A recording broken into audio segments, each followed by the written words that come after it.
She's in love with herself. Grey Wolf Studios. What's up, guys? This is Grey Wolf back with another quick video of my High Speed Rustler 2.0, as I like to call it. 1.0 was my 10th scale motor application. This application here, I will be running the Mamba 2200. You can see that back there. I do have the Mamba 2200. I do have it geared 36 with a 36 tooth pinion and a 34 tooth spur gear. So this thing, from what I've been told, what I'm being told by a couple other guys who are also doing high speed Rustler application videos on YouTube, I'm being told that this application should be good for 120 miles an hour, assuming that I did everything correctly and it stays on the ground and it doesn't flip, or or I don't wreck it or some other stupid thing like that.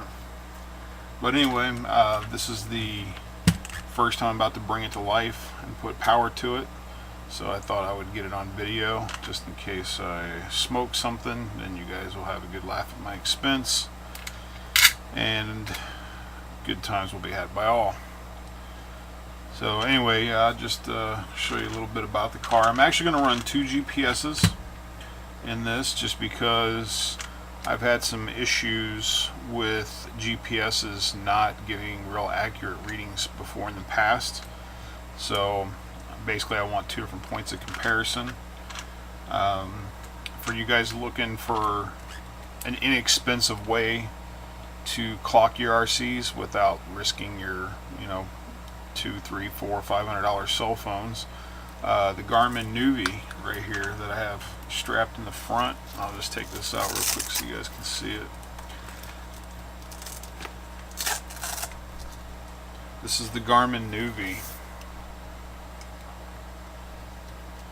Let's see, what is it? It's a Nuvi 255W. These can be had easily on eBay for 35 to 40 bucks if you're a little bit patient. It does have a really cool screen here you can bring up for doing high speeds.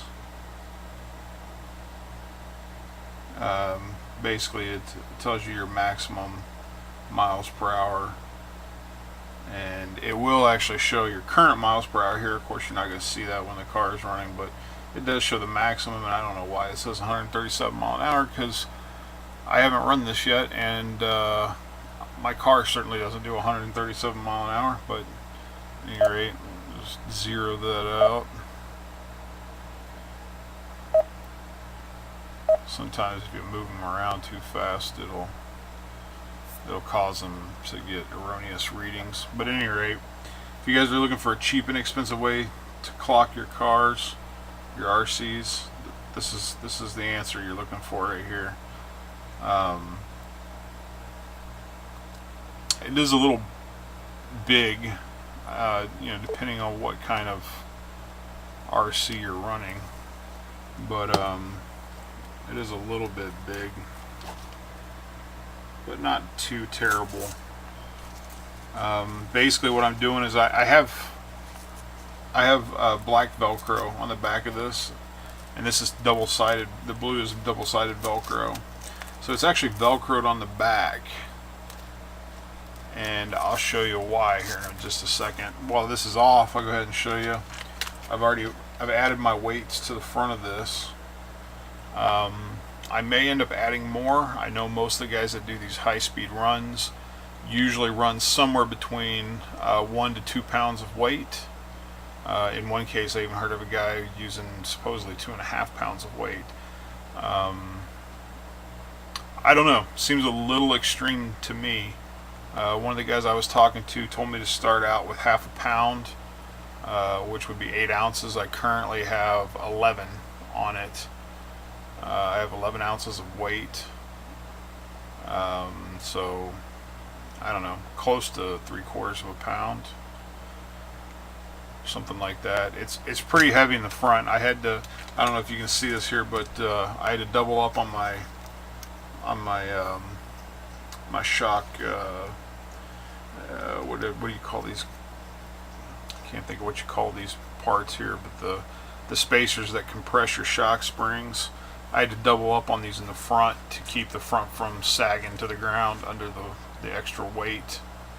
As it is right now, sitting flat on the table, the ride height in the front is about 15 to 16 millimeters, but if you push it down and just let it spring back on its own, the ride height actually drops down to approximately 10 millimeters. So I'm a little unsure about the front of this.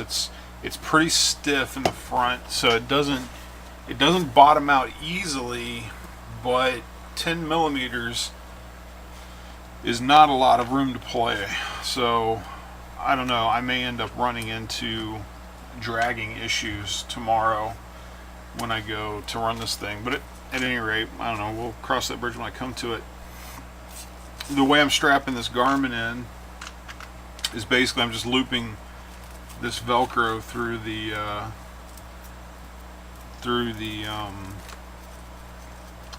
shock tower, the bar that holds the post, the body post, and it's double-sided Velcro, so I'm just sticking one piece on top of the other here. Get the Velcro a little off. Let's see, that should be a little better. Yep, too far.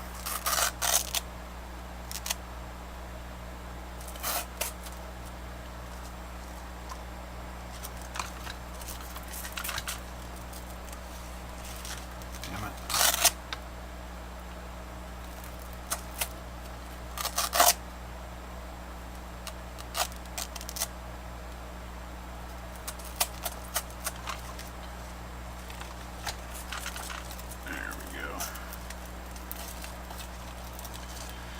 So basically, the strap going around the shock tower here obviously is going to keep it from, going back and forward. There is a little bit of play side to side, but the Velcro that's stuck on the bottom, that's stuck to the bottom of this strap, basically I'm pushing it really freaking hard right now, and it's possible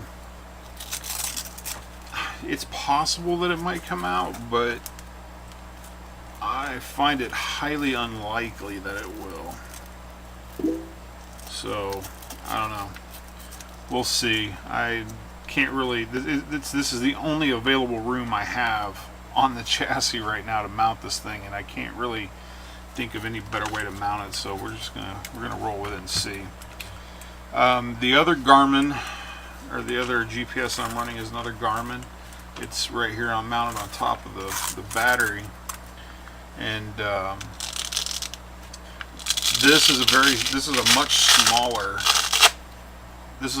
smaller GPS. This thing is very small in comparison. You can tell it's literally a third of the size of the Nuvi. Now this is called this is a Garmin Forerunner 301.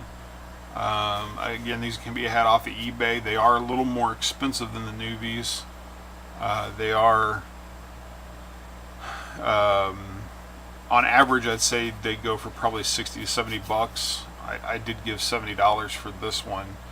However, the only reason I gave 70 bucks for it was because it came with some extras that my wife wanted for actually using this for its intended purpose, which is jogging and heart rate monitoring and all that crap. So I got the okay to buy it because she wanted it too. But it's got a cool little screen here. I'll bring it up for you. It's actually got a custom screen Let's see, is this the right? That's not the right screen. Where's the right screen? It's actually got a custom screen here. You can set up however you want. I've got it set up where the big top portion measures measures max speed in miles per hour. The bottom left hand corner just gives the time. The bottom right hand corner gives the average speed. In case you do multiple runs, it gives your average speed as well as the max speed. So I'm hoping that both of these Garmin's work roughly the same. Because if they do, then I'll be just be rocking the Forerunner 301 as my GPS in the machine, and then I don't have to worry about this big bulky Nuvi. But I want to compare them and see how it works out, because I did some comparisons when I first got my Nuvi. I did some comparisons between it and a couple of three different BlackBerry applications that are for measuring, top speeds and stuff like that. And I was getting readings that didn't really make sense. I was getting readings that I was getting different readings on both devices. So at any rate, I did place some Velcro on the top of the battery pack here, which I'm mounting this particular Garmin to. And this is industrial strength Velcro, by the way. It is much stronger than the other stuff. And then I cut a couple of slots in my chassis to run this double-sided Velcro through, so I can just I got this ran over top of it right here, not only to oops,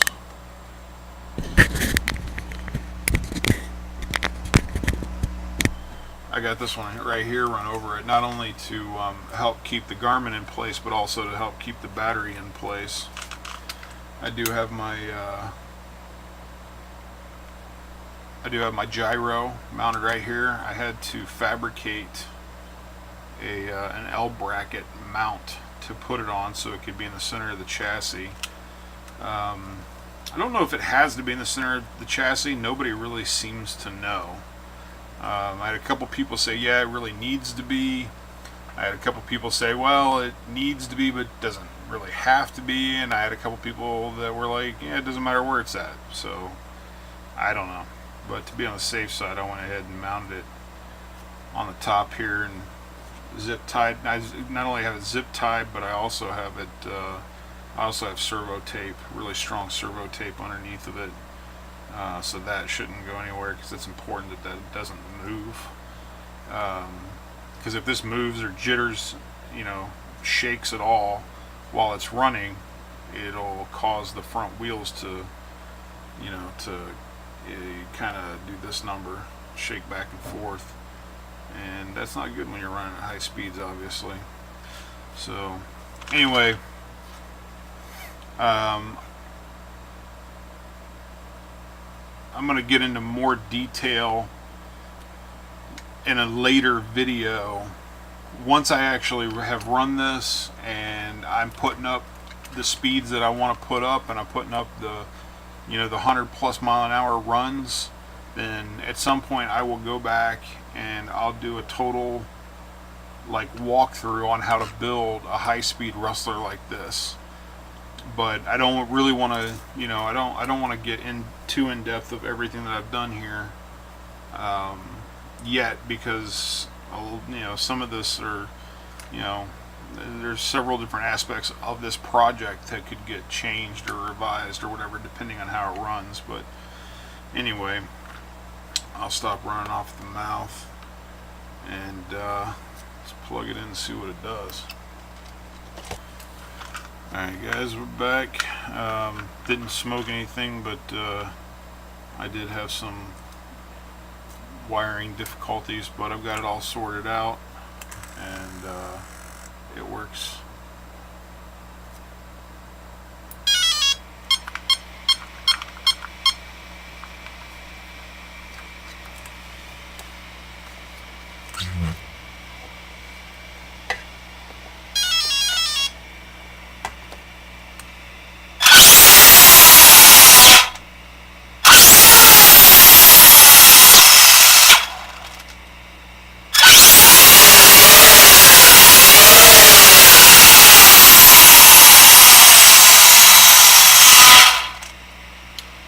yeah, I can't wait to try that out tomorrow.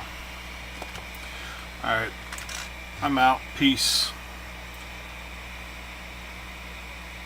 By the way, if you know anybody that you think might like my videos, or you know of anybody that could benefit by them, definitely feel free to pass them along, and expect more videos in the future. Hopefully some running footage of this guy here.